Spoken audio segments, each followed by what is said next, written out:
Bonsoir à toutes et à tous et bienvenue dans ce nouveau journal d'information sur TV Vendée. Nous sommes le jeudi 21 novembre et voici les titres de cette édition. La 13e semaine de l'industrie bat son plein en Vendée. L'objectif des organisateurs, renforcer l'attractivité du secteur, changer le regard du public sur ces métiers méconnus et renforcer la mixité dans une filière qui recrute. Autre filière, celle du recyclage. Cela fait bientôt 1 an que le tri des biodéchets est obligatoire. Nous sommes allés sur la communauté de communes Océan-Marais de Mont, où la politique de compostage individuel s'intensifie. Et puis enfin, nous parlerons du Téléthon. L'édition 2024 approche à grands pas. Et la mobilisation en Vendée s'annonce encore importante, une édition 2024 qui se tiendra exceptionnellement à cheval entre novembre et décembre. Mais on commence ce journal avec ces records de vitesse pour des rafales de vent sur un mois de novembre qui ont été enregistrés cet après-midi en Vendée. C'est le cas pour Noirmoutier comme vous le voyez à l'écran avec un pic à 122 km/h, un record qui datait de l'année 2000. Le vent a également soufflé fort du côté de l'Île-Dieu avec des rafales mesurées à 129 km/h. Des vents qui ont contraint les autorités à fermer temporairement le pont de Noirmoutier et le passage du Gois à la circulation. La circulation des trains a, elle, également été interrompue aujourd'hui sur les lignes Nantes-Sable et Nantes-Saint-Gilles-Croix-de-Vie. La vigilance orange pour vent violent devrait être levée en cette fin de journée.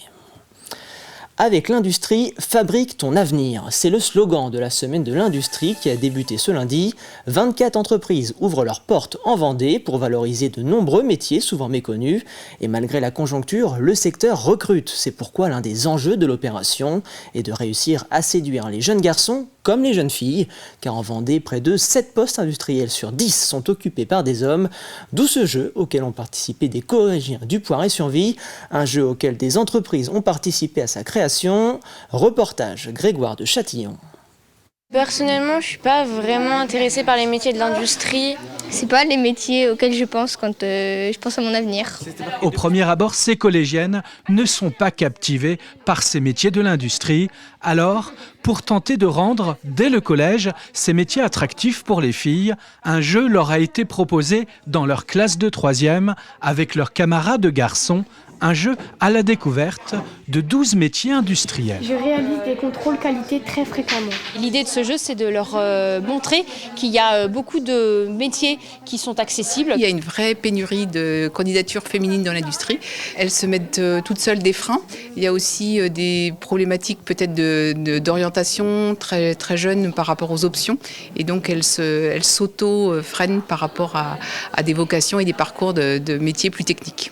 Et pourtant, du CAP au niveau ingénieur, du métier d'opératrice jusqu'au manager de production, il y a du travail pour elles. C'est ça, c'est de captiver du coup les jeunes filles du coup sur les métiers de l'industrie et surtout de leur faire comprendre du coup les enjeux et également du coup les métiers et d'enlever du coup les stéréotypes qu'on peut avoir sur certains métiers. Ça pourrait m'intéresser, mais pas plus que ça. Je ne sais pas encore ce que je veux faire, mais ça peut être intéressant. Les métiers de l'industrie, ça ne m'intéresse pas forcément, mais que le fait qu'aujourd'hui les femmes peuvent s'imposer dans le métier de l'industrie, c'est bien. Donc, je te donne un petit morceau de pâte à fixe, tu le mets derrière ta carte. On est dans un projet qui est très intéressant parce qu'en effet, c'est un projet qui permet de se rencontrer deux mondes, qui est le monde de l'industrie, le monde scolaire, de se connaître et de travailler ensemble. Et l'objectif de ce temps, ce sera évidemment d'avoir une connaissance, une meilleure connaissance en tout cas, du monde de l'entreprise et du monde de l'industrie. Aujourd'hui, les entreprises industrielles font travailler seulement 29% de femmes pour 71% d'hommes dans le département. La direction départementale des finances publiques de Vendée a son nouveau directeur. Il s'agit de Philippe Fertier-Potier, qui occupait jusqu'à présent le même poste dans le département voisin des Deux-Sèvres. Et parmi les nouveaux dossiers du directeur, la dématérialisation des factures pour les entreprises. Première échéance au 1er septembre 2026 où toutes les grandes entreprises et les entreprises de taille intermédiaire, donc qui ont plus de 250 salariés, devront être en capacité d'émettre des factures au format électronique et l'ensemble des entreprises, y compris les petites, devront être en capacité de les recevoir. Ça, c'est la première échéance au 1er septembre 2026 et 1er septembre 2027, tout le monde, y compris les petites entreprises, les micro-entreprises également, devront être en capacité d'émettre ces factures. Depuis le 1er janvier 2024, le tri des biodéchets est obligatoire à la source, ce qui signifie un tri directement effectué par le producteur des déchets, que vous soyez un particulier ou bien une entreprise. Sur le terrain, les collectivités proposent des solutions pour faciliter ce tri. Exemple du côté de la communauté de communes Océan Marais de Mont, qui met en place des composteurs partagés et des abris-bacs dans les zones plus urbaines. Les restaurateurs font les efforts, on les a sensibilisés individuellement, alors je ne vais pas vous mentir, ils ne sont pas tous engagés aujourd'hui dans la démarche, mais on y est allé avec une politique de petits pas pour expliquer la nécessité, et là on a poussé un petit peu l'accélérateur en disant tout le monde doit y aller.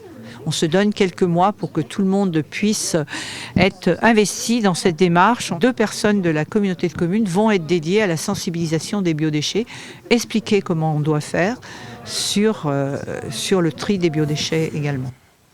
Alors quel est l'intérêt de cette intensification de la politique de compostage individuel? Réponse avec cet agent qui supervise ces nouvelles habitudes. C'est surtout pour essayer de réduire les passages en déchetterie pour déchets verts dans un premier temps, avec la végéterie qui est à côté également. Et le côté, voilà, pour éviter que les gens se déplacent directement en déchetterie. Enfin, c'est vraiment réduire les déchets verts, c'est un enjeu. Un côté social aussi, parce que voilà, ça permet aux gens qui n'ont pas forcément de jardin de pouvoir participer au compost, ou les gens qui ont des jardins qui ne veulent pas de composteur chez eux, qui peuvent le faire aussi. Et le fait qu'il y a 3 bacs, ça permet, côté ludique, de voir l'évolution du compost.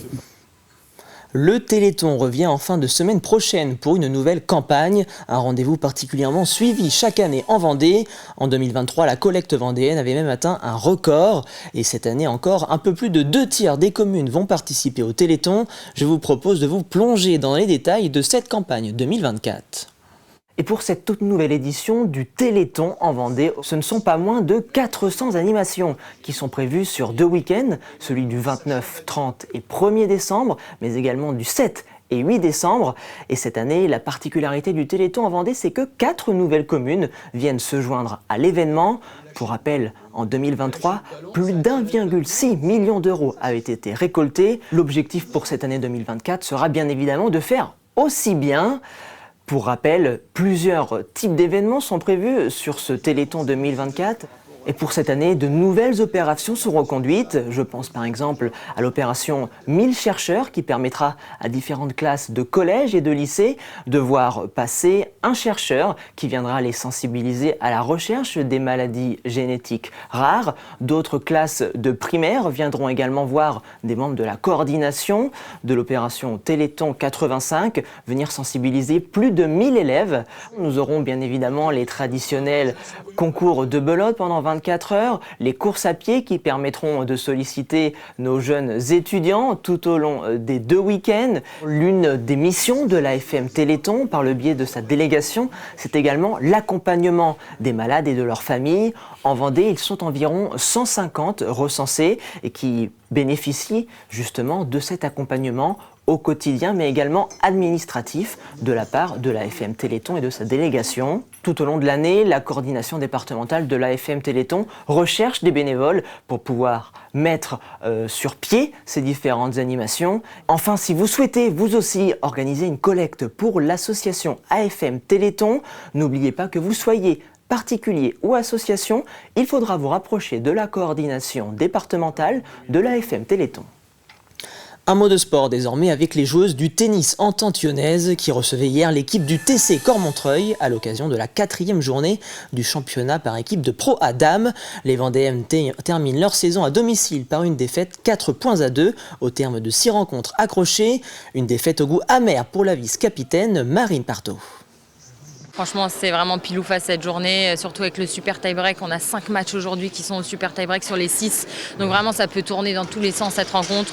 On perd 4-2. C'est là, honnêtement, sur le dernier double qui vient de se finir à 17 dans le super tie-break, la défaite, c'est dur à encaisser là. Même si les listes paraissent très fortes, il y a toujours un peu des surprises. Et honnêtement, c'est hyper homogène le niveau. Donc on est content d'avoir assuré le maintien, mais on aurait aimé quand même aller un peu plus haut. Maintenant, j'ai l'impression que ça va dépendre un peu de tout le monde. On pensait que Boulogne était largement devant. On vient d'apprendre qu'ils ont fait match nul aujourd'hui. Donc honnêtement, ça remet les cartes en jeu. Ouais. Direction le Vendée Espace où les préparatifs de la Coupe du Monde de VTT Trial touchent à leur fin. Cette semaine, plus de 150 tonnes de matériel et décors ont été installés pour transformer la salle Omnisport et accueillir les 150 pilotes dès ce vendredi. Les obstacles ont été réunis aujourd'hui par matériaux tout simplement et initialement pour des simplicités de mise en œuvre, puisque lorsqu'on commence à mettre du bois, on a les éléments, les matériaux pour mettre le bois. Et puis donc on a une zone aujourd'hui complètement bois qui est ici à ma droite, une zone complètement béton, une zone rocher, une autre zone béton avec plutôt on va dire des bus, des choses comme ça. Et puis enfin une zone qui sera plutôt au milieu avec des tourées électriques, des choses comme ça. On n'est pas sur des grandes hauteurs, c'est-à-dire qu'on demande beaucoup de précision. Et on veut vraiment un pilotage fin sur ce genre d'événement. Surtout que c'est la finale de la Coupe du Monde et qu'on nous joue un petit peu à domicile. Donc on va avoir à cœur que ça soit un événement digne de ce nom. 12e jour de course pour les 39 skippers rescapés du Vendée Globe et une partie de la tête de flotte a quitté le poteau noir aujourd'hui.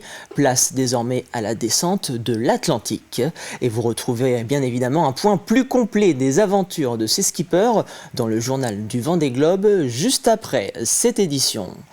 C'est la fin de ce journal, merci beaucoup pour votre fidélité. Pour rappel, vous pouvez retrouver l'intégralité de nos reportages sur notre site tvvendée.fr. Retour de l'actualité dès demain matin, 7h dans la matinale, présenté par Caroline Tronche. En attendant, je vous souhaite une excellente fin de soirée sur TV Vendée.